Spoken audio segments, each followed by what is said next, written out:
Have we just witnessed a major diplomatic fallout between Ukraine and the US? And could it spell disaster for Europe's security? The second inauguration of Donald Trump on January 20, 2025, has sent shockwaves through global politics, and now, a heated spat between Trump and Ukrainian President Volodymyr Zelensky has put their already fragile relationship on thin ice. Is this the beginning of Ukraine being left out in the cold? Or can the damage be repaired before it's too late?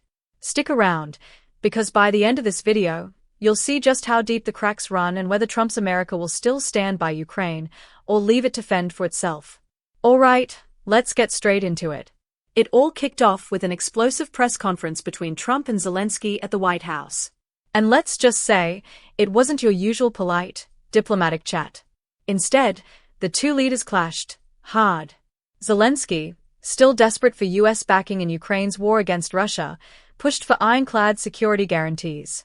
But Trump? He wasn't buying it. He believes if he strikes a deal with Putin, the Russian leader will honor it. Zelensky, on the other hand, sees that as pure fantasy. Liberal Senator Dave Sharma, a former ambassador and a well-known figure in Australian politics, weighed in on the matter, calling the situation significantly damaged but not beyond repair. Speaking to Sky News Australia, he admitted there's little trust left between Zelensky and Trump.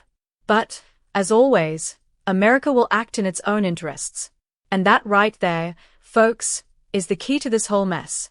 The US isn't in this for Ukraine, it's in this for itself. The question is, what does that mean for Kiev's survival? The biggest sticking point? Security guarantees. Ukraine wants them, and Trump isn't keen. The whole debate got even messier when the topic of American mining companies operating in Ukraine came up. Some reckon that if US businesses are there, it could deter Russia from launching another invasion. But Sharma shut that idea down quick. US companies were in Ukraine before the war, and guess what? It didn't stop Putin then, and it won't stop him now. Trump's stance boils down to one thing. He trusts that if he strikes a deal with Putin, Russia will stick to it. Zelensky? He reckons that's a load of rubbish. And honestly, who can blame him? Ukraine was given security guarantees back in 1994 when it gave up its nuclear weapons. And what happened? Those guarantees weren't worth the paper they were written on. So, if you're in Zelensky's shoes, would you trust a handshake deal with Putin? Didn't think so. Now, let's take a step back and look at Europe's role in all this. Sharma didn't hold back. He reckons Europe should have done way more to support Ukraine. And, surprisingly, Trump actually has a fair point here. While the US has poured around $60 to $70 billion into military aid for Ukraine, Europe's contribution, though increasing, is still playing catch-up. And let's not forget British Prime Minister Keir Starmer, who, let's be real, is having a bit of a moment right now. He's leading key negotiations in London, pushing for a stronger European stance on Ukraine. There's even talk of some European nations sending security forces to Ukraine, though Germany is still on the fence. If Europe steps up, Sharma believes it could convince the US to stay involved, knowing they won't have to foot the entire bill. But here's the real kicker. What about Australia? Should we be doing more? With Trump back in office, there's a strong push for US allies to start pulling their weight on defense. And let's be honest, Australia's military spending? Not exactly breaking records. Sure, the government claims we are hitting 2% of GDP, but let's look at the numbers. Our Navy?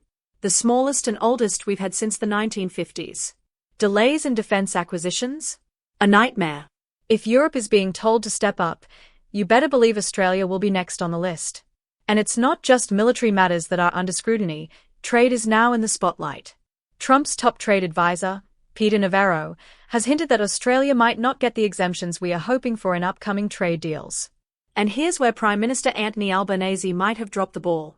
While other world leaders, Japan's PM, Jordan's king, and even Italy's president, have flown to Washington to meet Trump face-to-face, Albo settled for a phone call. And that could be a huge mistake. If there's one thing we know about Trump, it's that he values personal relationships. Sharma made it clear, Trump's first administration didn't throw Australia under the bus on trade, but that's because we did the groundwork. The question is, has the Albanese government done enough this time? So, where does all this leave Ukraine? Is America going to turn its back and let Russia steamroll over Kiev? Not quite. Sharma believes the US won't just walk away. It's not in their national interest to let Russia do whatever it wants. But Ukraine might not get the support it's hoping for, at least not in the way it wants. And Europe? It's now crunch time. If European leaders step up and shoulder more of the burden, it could be the key to keeping the US engaged. And for Australia? Well, it's time to wake up. Trump's return to the White House means big changes for global politics, and we need to be ready. More defense spending, smarter trade negotiations, and a government willing to put in the hard yards to maintain strong ties with Washington. Because one thing's for sure, if we don't step up, we might just find ourselves left behind. This story is far from over, and we'll be watching closely to see what happens next. So, what do you think?